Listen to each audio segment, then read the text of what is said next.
अस्सलाम वालेकुम dear student. आज मैं जिस टॉपिक पे आपको लेक्चर दूंगा या स्लाइड प्रेजेंटेशन करूंगा वो आपको डिस्प्ले हो रहा है। पर्ट्यूसिस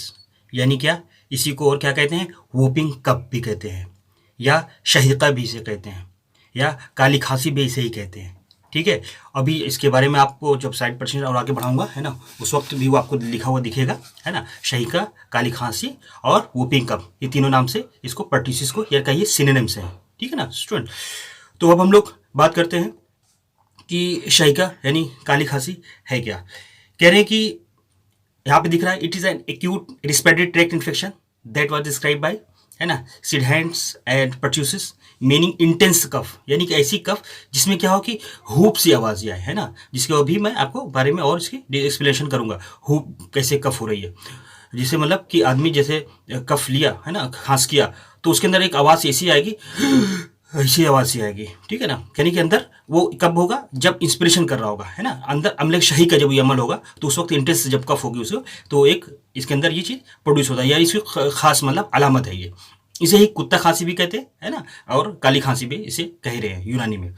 करें it is preferable to whooping cough है ना, because most infected individual do not hope. Mostly जो लोगों को नहीं होता, लेकिन जो है इसे होपिंग कप इसीलिए इसको सिनोनिम दिया है कि मोस्टली लोगों को नहीं होता, लेकिन जो है अगर होता है तो उसको होप कप दिया जाता है। जिसको नहीं होता है तो जाहिर सी बात उसको नहीं कह देंगे। इसी बीमारी को ही चाइनीज क्या करते हैं, कहते हैं 100 डेज कफ। ठीक है, अभी इसके बारे में हम और तफसील से जानने की कोशिश करेंगे। तो फिर जैसे मैंने आपको बताया क्या क्या, it is an acute infection disease. ठीक है ना, रेस्पिरेटरी ट्रैक्ट, इसके बारे में तो देख लिया, आपने बता दिया था इसको। और क्या क्या कहते हैं ना, शहीका है, काली खांसी है, वोपिंग कफ है। ठीक है ना, ये और ये बैक्टीरियल इन्फेक्शन है। अभी तक हम लोग जो पढ़ लेते वो वायरल इन्फेक्शन था, अब ये क्या है, बैक्टीरिया, यानी बैक्टीरिया के थ्रू जो इन्फेक्शन हो रहा है उसे बैक्टीरियल इन्फेक्शन कहेंगे। तो कह रहे हैं कि इट इज एक्यूट इन्फेक्शन है ना, डिजीज ऑफ रेस्पिरेटरी ट्रैक्ट, यानी कि ये क्या है कि रेस्पिरेटरी ट्रैक्ट जो है उसका क्या है, बहुत इल्तिहाब मुतअद्दी है ना, यानी कि ये जो है तनफुस की एक शदीद मुतअद्दी बीमारी है। ठीक है ना, तनफुस क्या है, एक शदीद मुतअद्दी बीमारी है, जिसके अंदर क्या होता है कि जो है ब्रोंक्यूल्स है ना, ब्रोंकस, ब्रोंक्यूल्स या ट्रेकिया, ये सब क्या चीज़ होता है, सबका इन्वॉल्वमेंट होता है ना। और अगर इसकी अलामती तौर से जानेंगे तो आगे क्या होगा, इसमें अलामत क्या मिलेगी, यानी कि माइल्ड फीवर होगा। ठीक है ना, बहुत ज़्यादा हाई सीवियर फीवर नहीं हुआ, माइल्ड फीवर होगा, खफीफ बुखार होगा, और इरिटेटिंग कफ ग्रेजुअली है ना, बिकमिंग प्रोक्सिसिमल, यानी कि इरिटेटिंग कफ यानी कि तशन्नुज के साथ खांसी खांसी आएगी। ठीक है ना, और उसमें जो है प्रोक्सिसिमल, प्रोक्सिसिमल क्या मफहूम होता है दोस्तों, तशन्नुज है ना, ये दौरे के साथ दौरा पड़ता है ना, इसमें इसके अंदर ये जो कफ होगा इसके अंदर इसकी जो खुसूसियत हुई खांसी की, और हुक सी आवाज़ पैदा हुई, जैसे क्या ऐसी सी आवाज़ है ना इसके अंदर निकलेगी। द चाइनीज इसे क्या कहते हैं, इसे 100 डे कफ कहते हैं। वो इसलिए कहते हैं इसे 100 डे कफ चाइनीज क्यों कहते हैं, क्योंकि अभी जब हम इसके बताएंगे अलामतों के बारे में है ना, कि इसके 3 अलामतें होती है, एक तो कैटेरल है, दूसरा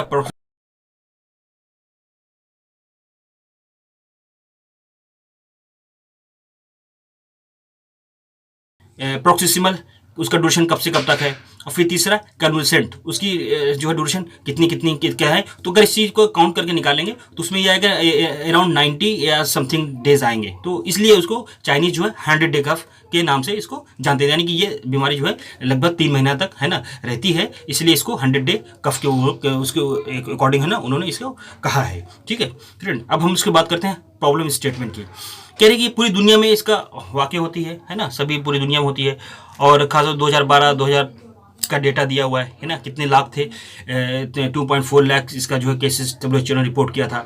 इंडिया में 1907 में कितना था, 1.73 लाख केसेस थे। फिर जब चूँकि जब इम्यूनाइजेशन बढ़ा, ठीक है, लोगों में बेदारी है कि नहीं इसको टीका लगवा लेंगे तो भी बहुत सारी बीमारी से रोकथाम हो जाता है, तो इसलिए जब 2013 का जो अगर डाटा देखा जाए तो 36.61 है, यानी कि इसमें जो है क्या हुआ कि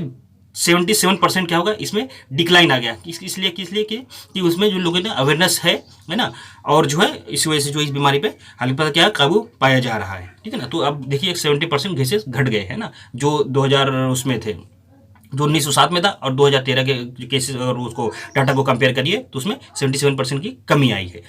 अब हम लोग स्टूडेंट्स की बात करते हैं एपिडेमियोलॉजिकल डिटरमिनेंट्स की है ना, क्या है वो एजेंट फैक्टर, क्या है इसके एजेंट,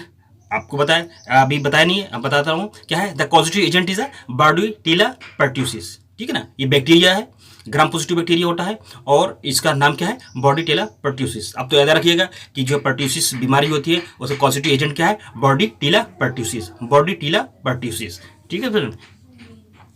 अब हम बात करते हैं कि सोर्स ऑफ इन्फेक्शन, यानी कि ये कैसे जो है क्या कहता है कि फैलता है, ठीक है ना, किसके जरिए। तो कहते हैं कि ये फैलता है किसके जरिए से,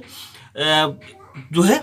इसका जो केस है, जो बच्चे इसमें मुब्तला होते हैं, अभी एज के बारे में जब बताएंगे आपको, है ना, कि इसका एज कितनी होती है, 5 साल तक के बच्चे को एज के ताल्लुक से है ना, किताबों में लिखा है। तो इसमें कहने की होता है कि ये केस जो पर्टिकुलर का होता है ना, तो उसमें क्या होता है, जो बच्चा मतलब साथ आपस खेलते रहते हैं, वो एक तरह केस हुए, ठीक है ना, और उसके साथ में जो खेलते हैं तो वो साथ में खेलते रहते हैं, तो उसकी वजह से क्या है कि आपस में उनके, है ना, बोलचाल में कफ होती है ना, या स्नीज होती है, तो उससे क्या है कि दूसरे बच्चा क्या होता है, इन्फेक्ट हो जाता है उसे। तो यानी कि इसका सोर्स ऑफ इन्फेक्शन क्या हुआ, यानी क्या कि जो है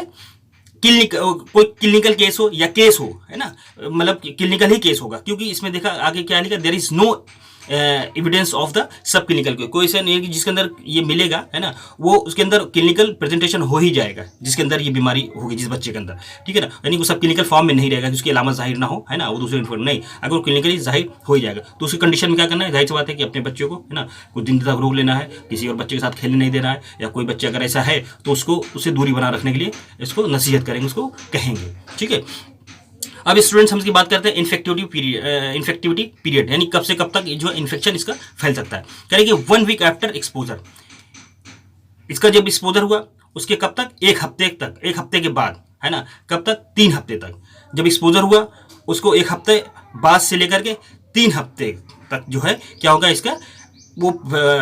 इन्फेक्शन दूसरे को फैलाने का वो अहल होता है ना, after the onset of proximal stage, खासतौर से जो इसकी दूसरी स्टेज है प्रोक्सिमल की, इसमें ज़्यादा होता है, जबकि हुप की, है ना, प्रेजेंटेशन मिलेगी, अलामत मिलेगी, उस कंडीशन में, है ना, दूसरी स्टेज में ज़्यादा चांसेस होते हैं क्या कि बीमारी क्या है दूसरे को फैल सके।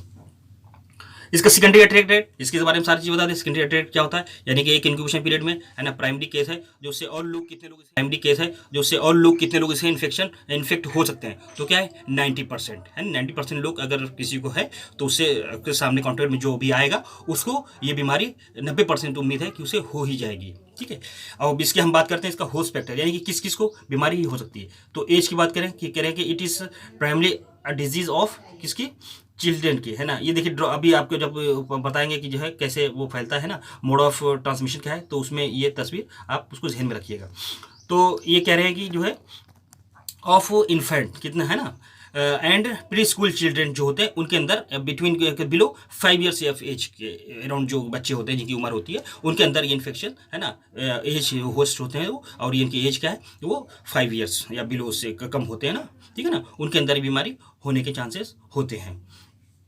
और ये कह रहे हैं कि सेक्स में बात करें तो यानी कि किसमें, मेल फीमेल में, बच्चे में ज़्यादातर फीमेल की जो टेंडेंसी ज़्यादा देखी गई है कि ये बीमारी ज़्यादा किसी होती है, फीमेल चाइल्ड है जो बच्ची होती है उनके अंदर ये बीमारियाँ ज़्यादा होने के चांसेस हैं। और जो तक स्टडी मिली है, जिसका स्टडी किया गया है, उसमें फीमेल चाइल्ड का ही ज़्यादा वो मिला है। अब उसके हम सोच सकते हैं कि ये ऐसा क्यों है ना, एक क्वेश्चन आता है कि फीमेल चाइल्ड में क्यों मिलता है। अब जाहिर सी बात है कि फीमेल चाइल्ड जो है वो सब अफसर मान लें कि भाई उसका अब आसपास का खेलने का जो वो होगा, तो कोई बच्चियाँ बताते हैं भी कि जब होती हैं तो वो थोड़ा सा ज़्यादा ही मतलब एक्टिव होती हैं, है ना, तो वो सब बच्चों के साथ खेलना उनके अंदर ज़्यादा वो होता है, तो इस होता है कि उसके कॉन्टैक्ट में बच्चे जो दूसरे आसपास के लोगों को जिसको ये बीमारी हो, है ना, उसके कॉन्टैक्ट में आ जाए तो उनको बीमारी हो सकती है। इसलिए कहते हैं ना ये हो सकता है चांसेस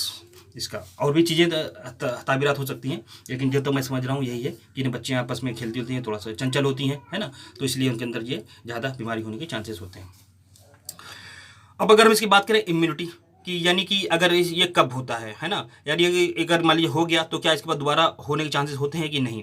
तो कह रहे हैं कि इम्यूनिटी में डेवलप बाय इम्यूनाइजेशन, इसके अंदर इम्यूनिटी जो डेवलप होगी कैसे होगी, इम्यूनाइजेशन अगर कर दिया गया तो उसके अंदर इम्यूनिटी डेवलप हो जाएगी। और फिर करेंगे अगर रिकवरी भी हो जाएगी कब से, है ना, वूपिंग कब से रिकवरी हो जाएगी, तो भी क्या होता है कि ये इम्यूनिटी उसके अंदर डेवलप हो जाएगी। एक तो इम्यूनिटी किससे डेवलप हो रही है, एक तो उसको इम्यूनाइजेशन कर दिया गया, दूसरी इम्यूनिटी डेवलप हो गई। दूसरे क्या है कि अगर उसका वूपिंग कब का ठीक हो गई, है ना, मानी कि यानी ये कहिए कि अगर बीमारी ठीक हो गई तो उसके बाद क्या है कि वो उसको इम्यूनिटी हो जाएगी,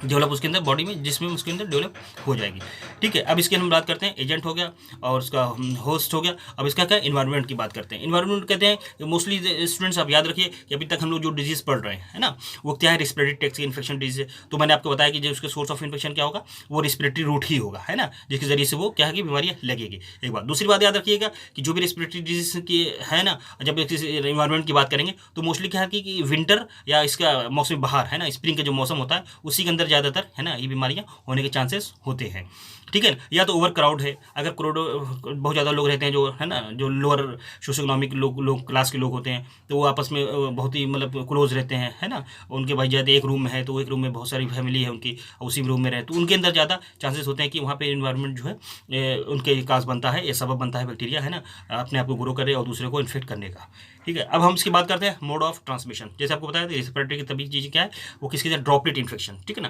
यानी वो कतरात क्या होता है कि जो हवा में फैलते रहते हैं ना, जब आदमी बच्चा कफ करता है ना, छींक करता है तो उसके जरिए आ जाता है, फिर जो भी उसके कॉन्टेक्ट में आएगा उसको बीमारी हो जाएगी। अब डायरेक्ट कॉन्टेक्ट यानी कि किसी ने जो है कहीं पर कफ कर दिया और उसकी कतरात क्या उसमें पड़े हुए, कोई किसी ने छुआ, है ना, और उसको भी उसको हो सकता है बीमारी हो जाए। तो ये दो है मोड ऑफ ट्रांसमिशन, यानी कि ड्रॉपलेट इन्फेक्शन है, दूसरा डायरेक्ट कॉन्टैक्ट। अब हम बात करते हैं स्टूडेंट इसके इंक्यूबेशन पीरियड। कह रहे हैं कि ये 7 से 14 दिन तक यूजुअली होता है, लेकिन जो है मोर देन 3 वीक्स का भी जो है इसका क्या है इंक्यूबेशन पीरियड हो सकता है। ठीक है ना, अब लोग स्टूडेंट हम बात करते हैं इसके क्लिनिकल फीचर की। आइए उसको भी देख लेते हैं। इसके क्लिनिकल फीचर जैसे मैंने बताया था आपको 3 स्टेज होते हैं। नंबर 1 कैटेरल, दूसरा जो प्रोक्सिमल और नंबर 3 जो है कन्वेंसेंट स्टेज होता है। तो फर्स्ट स्टेज कितना होता है,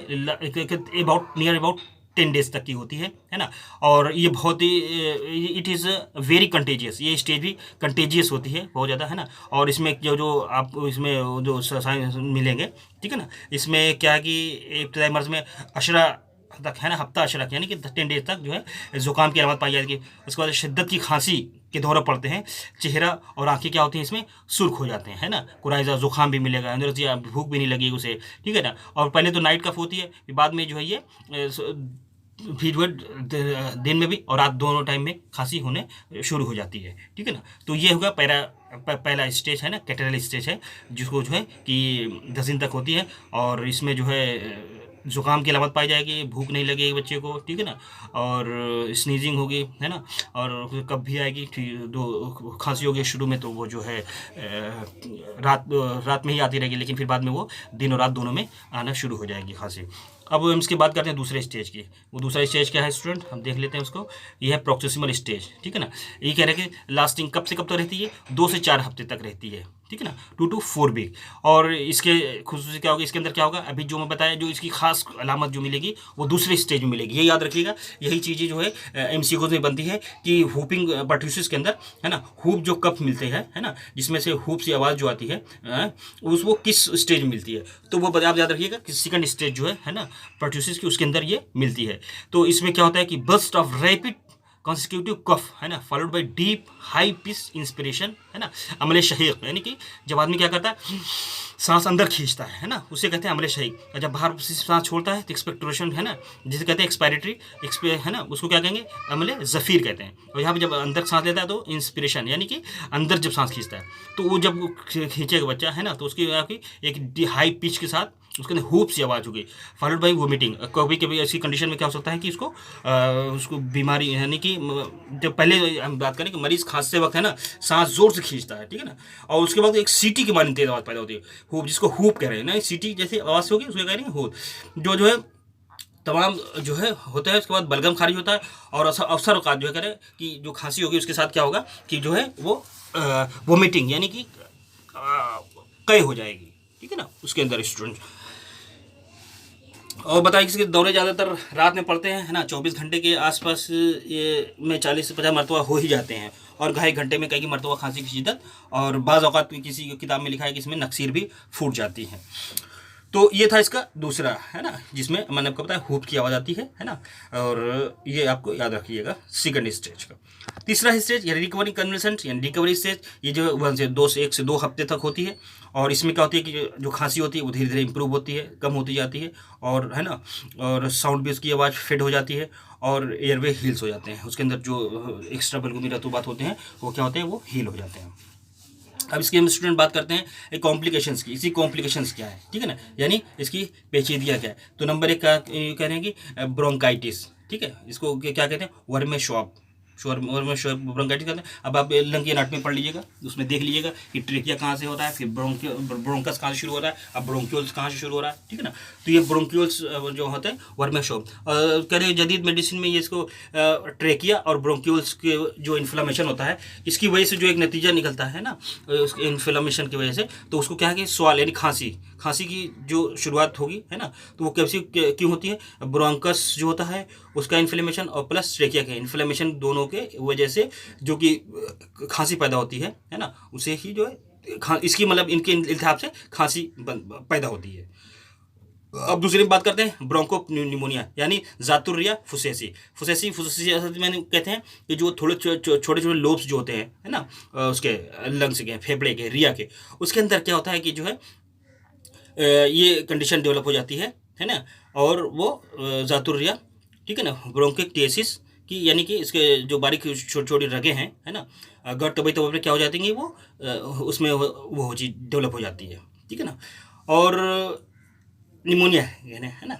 डेवलप हो जाएगा। उसके बाद तीसरा है कि ब्रोंकिक्टेसिस, यानी कि इत्तेसाय शोबतुर्या। इसके अंदर क्या होता है कि जातुरिया फुसूसियात जो है ना, वो क्या होता है, इसके छोटे छोटे लोथड़े जो है उसमें सब में वर्म हो जाता है, ठीक है ना, यानी कि इसके इत्तेसा फैलवाव की वजह से, है ना, क्यों बल्कि मेरे तो ज़्यादा इकट्ठा हो जाती है उसके अंदर, तो वो फैल जाते हैं, है ना, ब्रोंक्यूल्स। तो उसकी वजह से जो है ये एक बीमारी कहीं के कॉम्प्लिकेशंस जो इसके नतीजे में डेवलप होता है, उसे क्या कहते हैं, ब्रोंकिक्टिस कहते हैं, जातुरिया, ठीक है ना, फुसूसिया छोटे छोटे लोथड़े में और पैदा हो जाता है।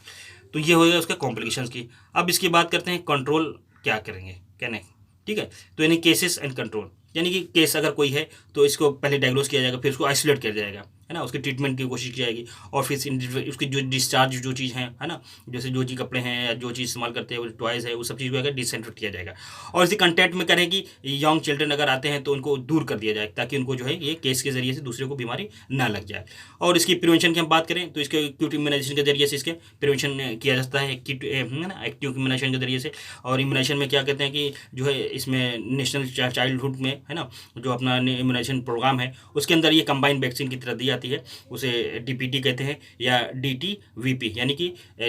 डी से डिप्थीरिया वैक्सीन हो गई, पी से पर्ट्यूसिस वैक्सीन, टी से टेटनस वैक्सीन, या अगर कहें डिप्थीरिया वैक्सीन, टेटनस वैक्सीन और वूपिंग कप वैक्सीन, है ना, इसको भी इसके नाम से डोनेट किया गया है। अब इसमें कहते हैं कि इसका डोज कितना होगा, 0.5 ml डोज होती है इसकी, इंट्रामस्कुलर ये दी जाती है ना, और इंटरवल है 1 महीने के दरमियान में कितने होते हैं, 3 डोजेज की दी जाती है, starting at the age of 6 week, 6 यानी वीक बच्चे के जो एज होगी, है ना, उस दौरान उसकी स्टार्ट करते हैं और उसको 3 डोज में दिया जाता है ना, 1 मंथ के इंटरवल के बाद। तो स्टूडेंट्स ये थी इसका प्रिवेंशन, कंट्रोल देख लिया आपने, प्रिवेंशन देख लिया, प्रिवेंशन के हम ताल्लुक से और देख लेते हैं pertussis vaccine is part of DPT vaccine, ठीक है ना। और ऑल हाउस जितने लोग हैं इसे अनकट में आ रहे हैं सभी को जो है एरिथ्रोमाइसिन फॉर 14 डेज अगर दिया जाए तो क्या है उसका एक इफेक्ट आ सकता है कि हाँ मतलब जो है ये आप उसका इलाज उसको हो सकता है कि उसको और फर्दर जो है कॉम्प्लिकेशन डेवलप ना हो। Close contacts let them sir should get booster, उनको अगर है कोई तो अगर उसको नहीं DPT की वैक्सीन लगी है तो उसको जो है कहते हैं उसको भी जो है बूस्टर डोज दिया जाएगा।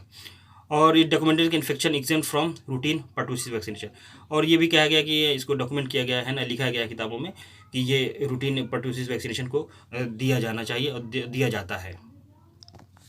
अब हम इसकी बात कर लेते हैं पर्टूसिस की एक नज़र और देख लेते हैं क्या है कि अगर शॉर्ट में देखना चाहें तो कंटीजियस इन्फेक्शन होता है और किसी जरिए से फैलता है, बॉर्डिटिला पर्टूसिस के जरिए से फैलता है, और इसमें वायलेंट कफिंग इसमें है ना स्पेस होती है, पारोक्सिस्मस जिसको कहेंगे, है ना, यानी वो दूसरा स्टेज जो आपको मैंने बताया तो उसमें होता है और वायलेंट कफिंग होती है। फिर इसमें क्या होता है कि स्वेलिंग एयरवे, ये देख रहे हैं आप डायग्राम देख रहे हैं यहाँ पे, एयरवे जो है क्या होता है